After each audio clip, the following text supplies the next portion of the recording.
In the dimly lit corners of the 1920s, beneath the glittering facade of Chicago's roaring prosperity, two young men moved in the shadows, their twisted minds dancing on the precipice of darkness.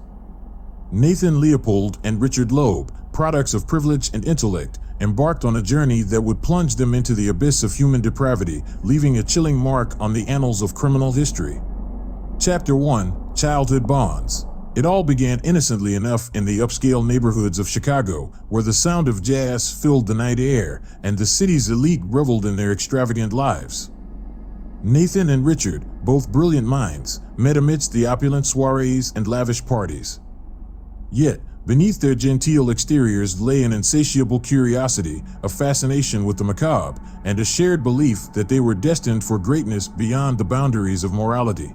Chapter by chapter, we'll descend into the depths of their malevolent pact, a sinister union formed around the perverse philosophy of Friedrich Nietzsche's Übermensch, the Superman who transcends conventional notions of right and wrong.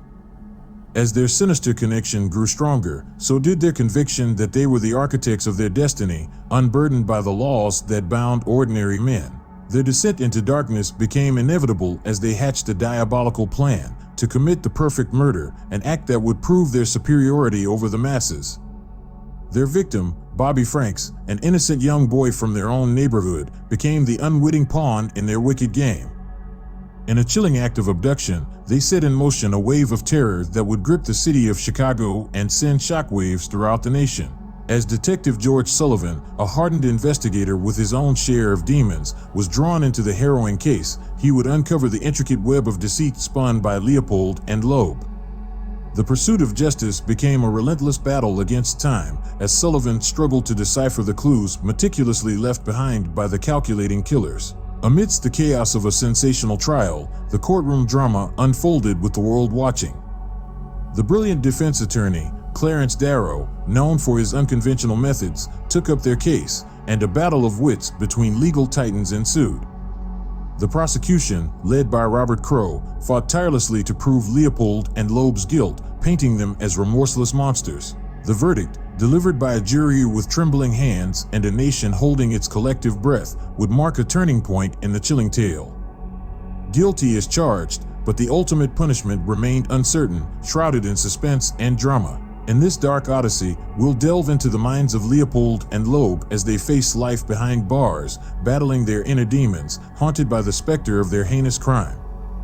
We'll witness their twisted descent into madness, their desperate attempts at escape, and the lingering influence of Nietzsche's philosophy that continued to plague them. This is a story of innocence lost, of intellect corrupted, and of the chilling belief in one's own infallibility. As we traverse the 30 chapters of this nightmarish journey, we'll confront the terrifying question that lingers at the heart of this tale: what happens when the brilliant minds of men embrace the darkest depths of their own humanity? In the vibrant city of Chicago, in the early 1900s, two extraordinary lives were set on a path that would eventually lead them to infamy. Nathan Freudenthal Leopold Jr. and Richard Albert Loeb were born into privilege, their families residing in the affluent Kenwood neighborhood on Chicago's South Side. This chapter delves into the early years of Nathan Leopold and Richard Loeb. Born just 7 months apart, their family's mansions stood only 2 blocks from each other. Despite their proximity, their paths didn't truly intersect until their adolescence. Nathan Leopold, a child prodigy, astonished his family with his intellect, reportedly speaking his first words at an astonishing 4 months old. His parents, part of a wealthy German Jewish immigrant family, nurtured his intellectual pursuits, and he excelled academically. Despite his remarkable achievements, Nathan's physical appearance left him feeling self-conscious, a sentiment he carried into adulthood. Richard Loeb, in stark contrast, was a brilliant mind with a taste for adventure. He came from a wealthy background, with a father who was a successful lawyer and a retired vice president of Sears, Roebuck & Company. Richard's interests spanned from reading detective novels to playing tennis, setting a different path from the academic excellence of Leopold. Chapter 2: A Meeting of Minds. Although Nathan and Richard's families knew each other casually, it wasn't until the mid-1920s that the two young men truly began to connect. They found themselves drawn to the University of Chicago, and their paths converged. It was here, in the hallowed halls of academia, that their friendship flourished. This chapter explores the transformation of their relationship. Their mutual interest in crime, sparked by Friedrich Nietzsche's concept of supermen, bonded them further. Leopold, in particular, became enamored with the idea of transcendent individuals who could rise above societal norms due to their superior intellects. He believed that he and Loeb were such individuals, exempt from the ethical and moral constraints that bound others. Chapter 3: Crimes of Arrogance. As their friendship deepened, Leopold and Loeb began to test the boundaries of their perceived immunity from societal rules.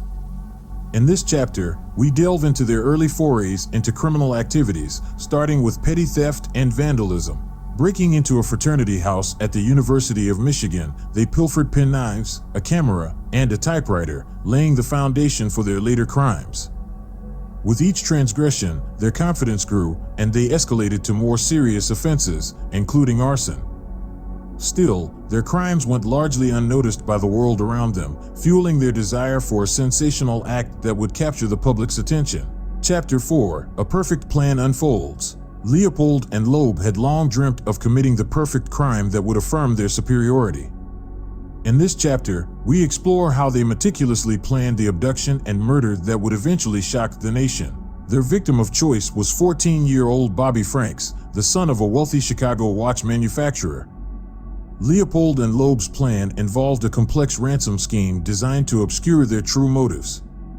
They typed out detailed instructions for the ransom drop on a typewriter stolen during one of their earlier burglaries. The murder weapon, a chisel, was carefully selected.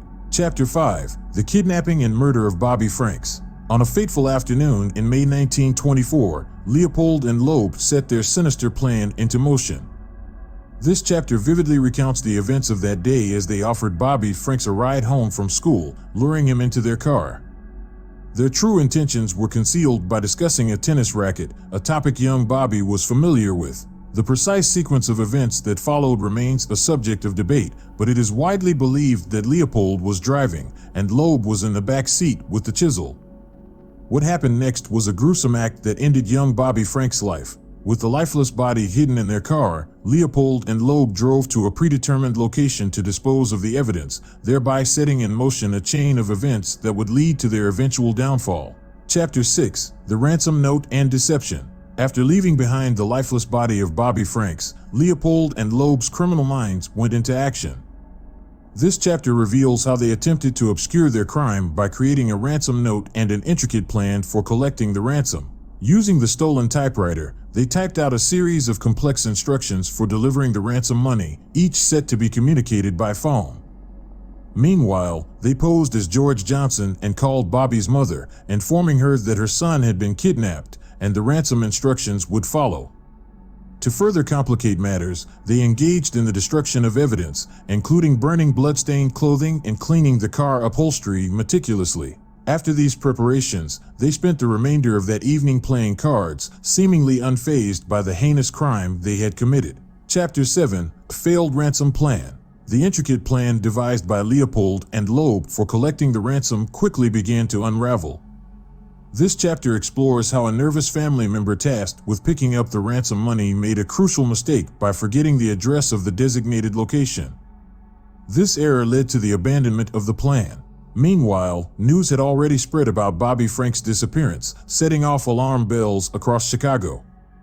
Leopold and Loeb watched the unfolding events closely, their arrogance leading them to believe they could outwit the authorities. Chapter 8: Discovery and Arrest. As the authorities intensified their search for Bobby Franks, this chapter reveals how a critical piece of evidence, a pair of eyeglasses found near the crime scene, led them straight to Nathan Leopold. These distinctive eyeglasses were the key that unlocked the mystery, as they had a unique hinge mechanism that traced back to a rare prescription. The police arrived at Leopold's home, but he initially denied any involvement in the crime. Still, the weight of the evidence and the relentless questioning by the police eventually pushed him to admit his connection to the crime, subsequently implicating Richard Loeb. Chapter 9: Confessions and Shockwaves. With Leopold's confession in hand, the authorities arrested Richard Loeb. This chapter delves into the shockwaves that rippled through the community and the nation as news of the arrest of these two brilliant young men spread. The confessions of Leopold and Loeb revealed chilling details of the crime, the motivations behind it, and their belief in their own superiority. The media descended upon the case, making it a sensational story that captivated the nation's attention. Chapter 10: The Trial Looms. In the aftermath of their confessions, Nathan Leopold and Richard Loeb awaited their fate in custody. This chapter explores the mounting anticipation and anxiety as the trial of the century loomed. Legal experts, reporters, and the public speculated about the outcome, while the families of the victims and the perpetrators grappled with the harsh reality of what had transpired. As the trial approached, the question on everyone's mind was whether Leopold and Loeb's legal defense could save them from the gallows. Clarence Darrow, the renowned defense attorney, had taken up their case, but the odds were stacked against them. The trial of Nathan Leopold and Richard Loeb began with immense media coverage and public interest. Clarence Darrow, one of the most famous defense attorneys in American history, was enlisted to defend the young men. Darrow argued that they should be spared the death penalty due to their age and psychological conditions. The prosecution, led by Robert Crowe, painted a gruesome picture of the crime, emphasizing its cold-blooded nature and the sheer brutality inflicted upon young Bobby Franks. The trial became a battle not just between legal teams, but also between philosophies, as Darrow sought to prove that Leopold and Loeb's actions were influenced by their belief in Nietzschean philosophy. Chapter 12: The Leopold and Loeb Defense. Clarence Darrow presented a controversial defense strategy in which he argued that Leopold and Loeb's actions were a result of their troubled psychological states and their misguided interpretation of Nietzsche's philosophy. Darrow called upon expert witnesses to testify about the young men's mental conditions, aiming to convince the jury that they were not responsible for their actions. Throughout the trial, Darrow portrayed Leopold and Loeb as the products of their environment, upbringing, and psychological struggles. He pleaded with the court to spare their lives, arguing that society should be held accountable for failing to provide them with the guidance and support they needed. Chapter 13: The Verdict and Sentencing. After a highly publicized trial that lasted several weeks, the fate of Nathan Leopold and Richard Loeb rested in the hands of the jury. This chapter delves into the tense moments leading up to the verdict and the profound impact it had on both the defendants and their families. On September 10, 1924, the jury delivered their verdict, guilty of murder. However, they spared the young men from the death penalty, instead sentencing them to life in prison for their heinous crime. The decision was met with a mix of relief and disappointment, leaving Leopold and Loeb to contemplate their futures behind bars. Chapter 14: Life Imprisonment. Life in prison was a stark contrast to the privileged lives Nathan Leopold and Richard Loeb had known. This chapter explores their adjustment to their new reality, confined to separate cells at the Stateville Correctional Center in Illinois. Separated from each other in the wealth and privilege they had once enjoyed, Leopold and Loeb faced the harsh realities of prison life. They were no longer the celebrated young intellectuals of Chicago. Instead, they were inmates serving life sentences for a crime that had shocked the nation. Chapter 15: The Aftermath. As the years passed, Leopold and Loeb's story gradually faded from the headlines. This chapter delves into their individual experiences in prison, their attempts at rehabilitation, and their efforts to come to terms with the consequences of their actions. Nathan Leopold, known for his intellectual pursuits, immersed himself in the prison library, pursuing a passion for ornithology. His studies led to significant contributions to the field, and he became an advocate for education in prison. Richard Loeb, on the other hand, struggled with his confinement and repeatedly sought ways to escape. His attempts, however, were unsuccessful, and he eventually met a tragic end. Chapter 16: Redemption and Release. Decades passed, and the once notorious names of Leopold and Loeb began to fade into history. This chapter explores the remarkable transformation of Nathan Leopold, who, after more than 3 decades in prison, was released on parole in 1958. His release was met with mixed emotions, as some believed in his redemption, while others could not forget the heinous crime he had committed. Leopold sought to live a quiet, reclusive life under a new identity. He continued his ornithological studies and contributed to research on birds.